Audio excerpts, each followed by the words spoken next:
UP का चुनावी माहौल भी गजब हो गया है। मुख्यमंत्री योगी आदित्यनाथ ने अकेले ही गर्दा उड़ा रखा है।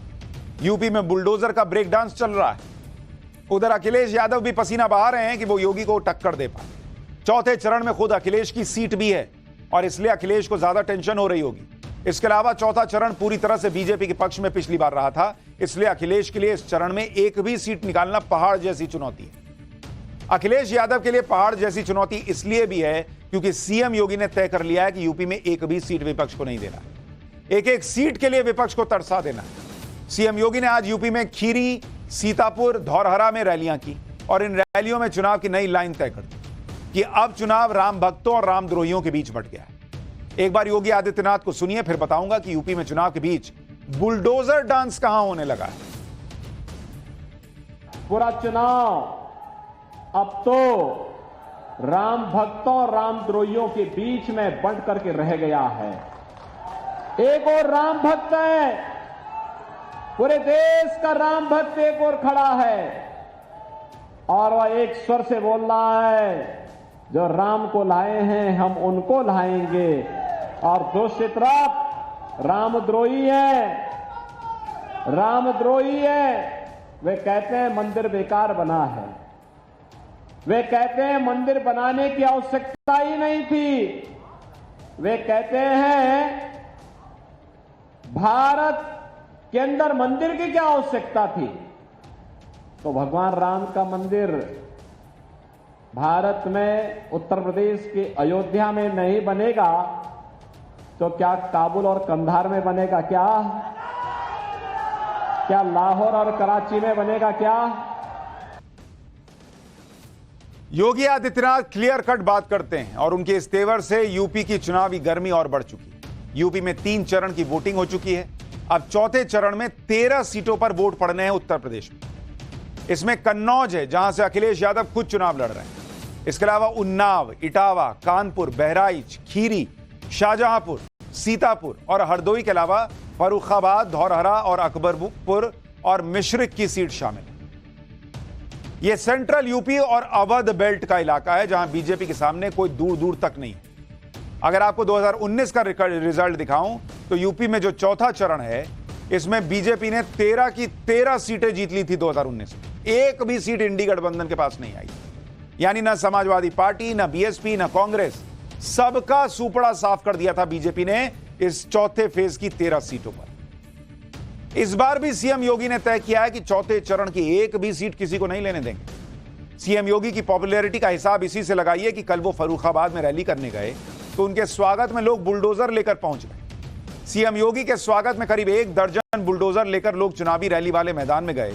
रैली से पहले योगी के समर्थकों ने बुलडोजर को गोल गोल नचाना शुरू कर दिया। बुलडोजर का यह डांस सोशल मीडिया पर खूब वायरल हो रहा है, जरा देखिए।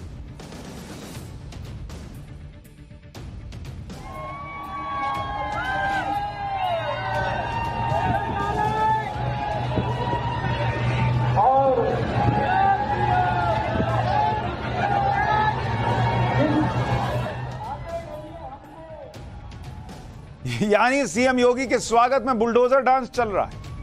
वहीं यूपी में चौथे चरण की सभी 13 सीटों पर बीजेपी को जीत का बहुत भरोसा है और यह भरोसा इसलिए है क्योंकि 2019 में इन 13 सीटों में 10 सीटों पर बीजेपी की जीत का मार्जिन 12% से 32% तक। एक प्लस पॉइंट यह भी है कि इस बार बीजेपी का आरएलडी के साथ गठबंधन भी है। इसके अलावा समाजवादी पार्टी और बीएसपी भी अलग अलग चुनाव लड़ रहे हैं। बीजेपी का कॉन्फिडेंस इसी से दिखता है कि कानपुर, बहराइच छोड़ किसी भी सीट पर कैंडिडेट नहीं बदला गया। अभी जब इस तरह की स्थिति हो तो फिर कन्नौज की सीट का क्या होगा, जहां से इस बार अखिलेश यादव चुनाव में उतर गए। 1998 के बाद से समाजवादी पार्टी कन्नौज सीट पर लगातार जीतती रही, लेकिन 2019 में बीजेपी के सुब्रत पाठक ने समाजवादी पार्टी के इस गढ़ को ध्वस्त कर दिया। 2019 में बीएसपी के साथ गठबंधन के बावजूद समाजवादी पार्टी की कैंडिडेट डिंपल यादव कन्नौज से हार गई। पिछले चुनाव में कन्नौज सीट पर सुब्रत पाठक ने 12,000 से ज्यादा वोट से डिंपल यादव को हरा दिया। इसलिए इस बार समाजवादी पार्टी ने आखिरी वक्त तक कन्नौज सीट से उम्मीदवार पर सस्पेंस बनाए रखा और अंतिम दिन खुद अखिलेश यादव ने कन्नौज से नॉमिनेशन भरा। लेकिन सीएम योगी ने इस बार भी कन्नौज सीट पर बीजेपी की जीत की गारंटी दी है। योगी गारंटी दे रहे हैं कि हम अखिलेश को हराएंगे। पहले सुनिए कन्नौज सीट और समाजवादी सीट को लेकर योगी आदित्यनाथ ने क्या भविष्यवाणी की है फिर बताऊंगा बीजेपी के दावों पर अखिलेश यादव क्या कह रहे हैं। आप देख रहे होंगे एक ही परिवार चुनाव लड़ पा रहा है।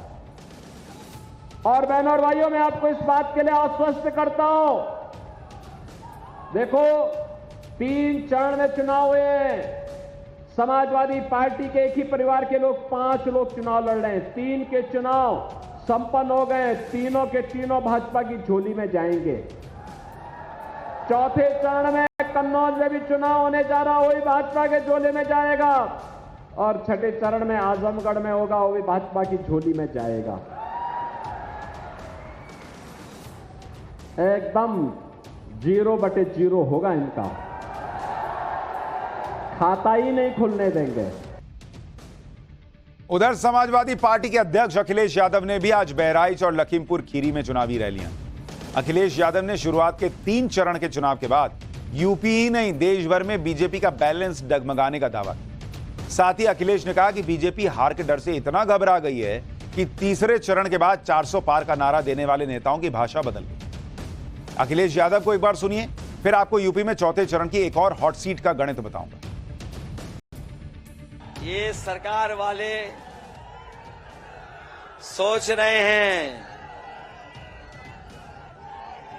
कि अब उनका क्या होगा, भाषा बदल गई इनकी कि नहीं बदल गई। पिछले 3 चरणों में जब से ये हारे हैं, इनके बड़े बड़े नेताओं की भाषा बदल गई है। और दिल्ली वाले जो प्रधान सांसद हैं, वो तो जाने कितना घबरा गए हैं। अब तो वो अपने ही खास लोगों के लिए बुरा भला कह रहे हैं, जो सबसे करीब थे उनके, जो दाना पानी का इंतजाम करते थे, उनके खिलाफ ही हैं। तो आप देखिए अखिलेश यादव अपना दावा ठोक रहे हैं। वो कह रहे हैं कि भैया यहां पर बीजेपी का बैलेंस बिगड़ चुका है। चौथे चरण में यूपी की एक और सीट है जिसकी बड़ी चर्चा हो रही है। यह है खीरी लोकसभा सीट, जहां केंद्रीय मंत्री अजय मिश्र टेनी को बीजेपी ने एक बार फिर से कैंडिडेट बनाया। अजय मिश्र टेनी के पास इस बार खीरी सीट पर जीत की हैट्रिक लगाने का मौका है। लेकिन 2 साल पहले किसान आंदोलन के दौरान खीरी में थार से कुचलकर जो किसानों की मौत हुई थी, उसके बाद पहली बार अजय मिश्र टेनी चुनाव लड़ रहे हैं। और किसानों के ऊपर थार चढ़ाने का जो आरोप है अजय मिश्र टेनी के बेटे पर, वो अभी भी लोगों के जहन में होगा। इसलिए आज खीरी पहुंचे अखिलेश यादव ने थार को मुद्दा बनाकर बीजेपी कैंडिडेट अजय मिश्र टेनी को निशाने पर लेने की कोशिश की। सुनिए अखिलेश यादव ने क्या कहा, फिर बताऊंगा कि अखिलेश यादव मायावती के टारगेट पर क्यों आए। लखीमपुर का किसान और लखीमपुर की जनता ने इस बार मन बनाया है कि थार का जवाब वोट से देने का काम यहां के लोग करेंगे।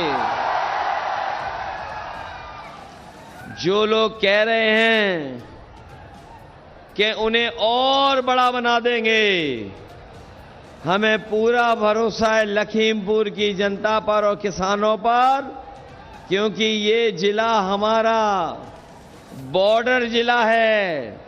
इस बार इतना वोट यहां की जनता डालेगी, इतना वोट डालेगी कि बीजेपी का प्रत्याशी बॉर्डर के बाहर फेंक दिया जाएगा।